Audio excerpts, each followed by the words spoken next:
but he manages to point to them in a way that is like, it paints them as just these lovely experiences that we had.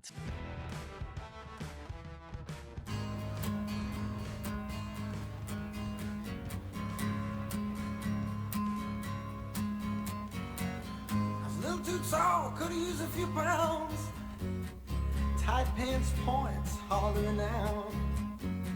She was a black-haired beauty with big dark eyes, and points on her own, sitting way up high.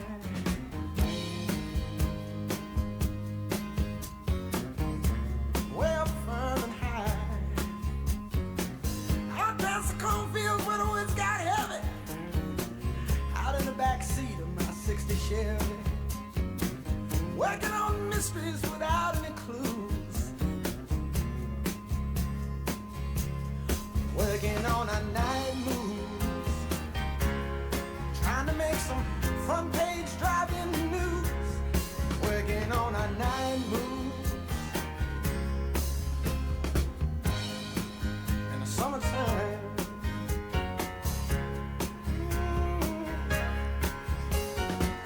In the sweet summertime.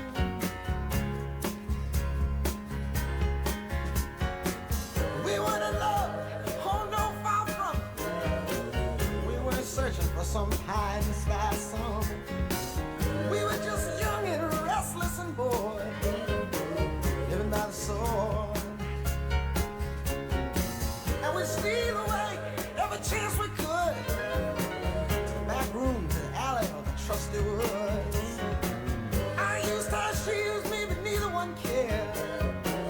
We were getting our share, working on our night moves, trying to lose an awkward teenage blues, working on our night moves. And it was summertime.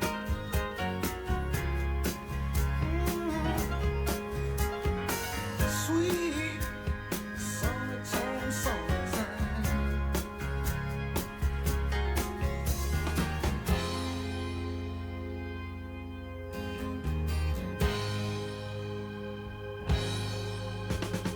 Oh,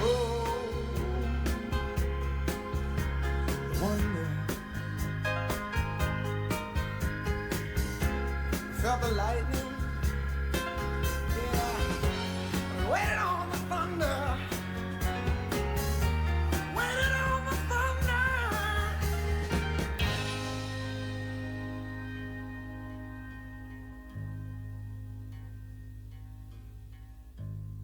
I woke last night to the sound of thunder. How far off I sat and wondered.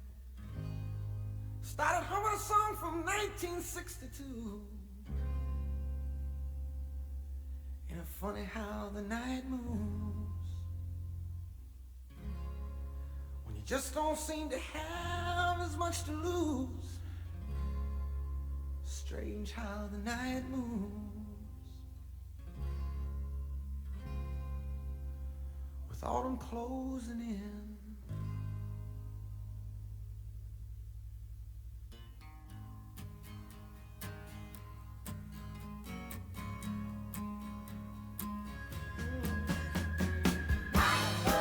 Night moves.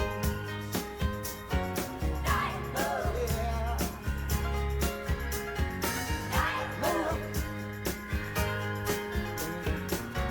I sure remember the night moves.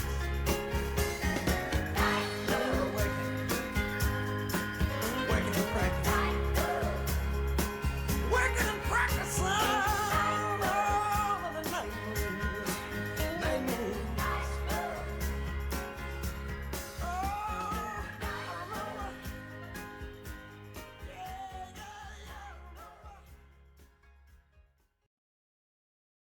What's the take home from Bob Seger and Night Moves? Well, at least one of the take homes is that he's a genius at creating this sort of nostalgic music, this sort of like looking backwards in time, and appreciating a particular time in our history, sort of music.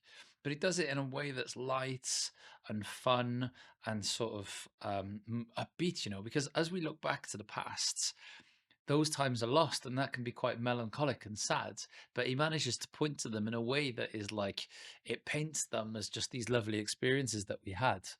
And it feels as though like the main theme in that song was about the excitement of being a late teenager and figuring out how to become an adult and figuring out what relationships look like, and young love, and physical attraction, and all those things that they feel far away from me now, but I remember what that is. And I think my overriding thought as I was watching that is, I hope my son has all of these sort of experiences of young love and stuff with people in his schools and whatnot. I don't know, like it sometimes it worries me that through the internet and social media, especially, human beings' propensity for being not very nice to each other seems to have grown. And you see it a lot. Like there's a lot of ways to be not nice to each other and to bully, and it feels as though like our society as a whole is feeling under a lot more pressure. And as people feel under a lot more pressure, you're going to get sort of like more unhappy people, and the more unhappy people you're going to get, the more unhappy kids you're going to get, and the more unhappy kids you're going to get, the more type a response to that is to be horrible to people, or to bully and stuff. And so I if life felt more simple back in those days, when there wasn't just this abundance of information and these abundance of ways to be able to reach people and hurt them. I hope that my son has that picture that was just presented in that video. I hope he has that sort of like excitement of young love, and not like get burned in relationships so much to the extent that he stops trying to have them, because I think that's a really easy hole to fall in these days. I want him to be untarnished by all of the rubbish, and I just want him to have the excitement of young relationships and going to the cinema for the first time with a girl, and a first kiss on the lips, and just all of those sort of things. I really hope that he has that, because I do think that those are precious moments in life, and I think that's what Seeger was saying there. I think he was saying these are precious moments in life, and then he said, and then the night moves. Do you see that? Catch that? It's cool, that was. And then the night moves, and then we run into autumn. I think he was talking about in life, right? We find ourselves in summer, in the summer of our life, which could be when we're young and we're in love and there's excitement and seeing our friends, you've got responsibilities, and then we move into the autumn part of life and things start getting a bit more real and stuff. And so I think the message of the song is like, appreciate, if you find yourself, I mean, the thing is, young people are going to be watching this video anyway, but if you are young and you are watching this video, then try and, be in those moments as much as possible, because they come and go. Love Seeger, love his voice. Thanks for the recommendation, and I hope you like the reaction. So you'll know that I'm a psychologist, and you might know that I've written a few books. There are links in the description. My favorite book of the books that I've written is called The Unbreakable Student, and it is a mental health guide for university or college students between the ages of 18 and 21. But the thing that I'm most proud of is a project called Connect, which is a well-being curriculum, a 250-hour intervention for young people between the ages of 4 and 11 to be delivered by teachers or teaching staff. It's totally free. There's that amount of psychological intervention, totally free. All you've got to do is sign up. You won't be asked for any payment details. You won't be asked to pay anything. It'll take like 2 or 3 minutes to sign up, and all of a sudden you'll have access to this whole curriculum. It's aimed mostly at teachers, teaching staff, head teachers, people in education, but also maybe some parents out there might find some use in gaining access to these materials. I hope you like it.